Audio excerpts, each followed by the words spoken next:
বিসমিল্লাহির রহমানির রহিম। আসসালামু আলাইকুম guys, welcome back NGO biker. তো এটা হচ্ছে আমার first bike Pulsar double disc. তো 2026 সালে এসে পালসার ডাবল ডিস্ক কিনা ঠিক হবে নাকি হবে না এটা নিয়ে কিছু কথা বলবো। সো প্রথম বিষয় হচ্ছে পালসার, এটা হচ্ছে অনেক আগের একটা বাইক, মানে অনেক আগের একটা, অনেক মানুষেরই ক্রাশ বলতে পারেন, বাপ চাচাদের আর কি। তো এখন 2026 সালে এসে 25 অলরেডি শেষ হচ্ছে, 26 সালে এসে পালসার নেওয়াটা আমার মেবি উচিত হবে না।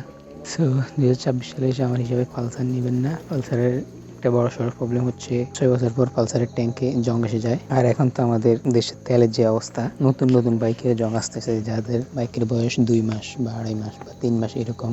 সো পালসার বাইকের ট্যাঙ্কে জং আসলে ট্যাঙ্ক একদমই নষ্ট হয়ে যায়, মানে ভেঙে চুরে ফুটো হয়ে যায়। তো ওইটা এখন না নিলেই ভালো।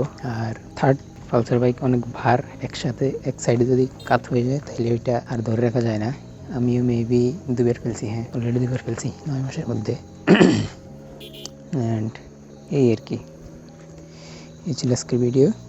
সবাই ভালো থাকবেন, একটা ফলো করে দিবেন, লাইক দিয়ে দিবেন, একটা সুন্দর কমেন্ট করবেন। ওকে, আল্লাহ হাফিজ, আসসালামু আলাইকুম।